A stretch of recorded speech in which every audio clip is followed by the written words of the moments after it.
Chingavanam cent Mary's ശാല്യംപള്ളിയിലെ വിശുദ്ധ ദൈവമാതാവിൻ്റെ ജന്മപ്പെരുന്നാളിനും എട്ടുനോമ്പാചരണത്തിനും സമാപനമായി.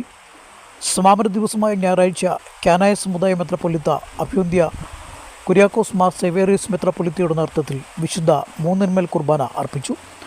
Reverend father Peter Kuthukallinkal, reverend father Thomas Jacob Anjilimoottil എന്നിവർ സഹകാർമ്മികരായി. തുടർന്ന് മധ്യസ്ഥ പ്രാർത്ഥന നടന്നു. അഭ്യുന്ത്യ മെത്രാപ്പൊലീത്തയുടെ പെരുന്നാൾ സന്ദേശത്തിന് ശേഷം നേർച്ച വിളമ്പ്, റാസ, ആശീർവാദം എന്നിവ നടന്നു. തുടർന്ന് കൊടിയിറക്കി.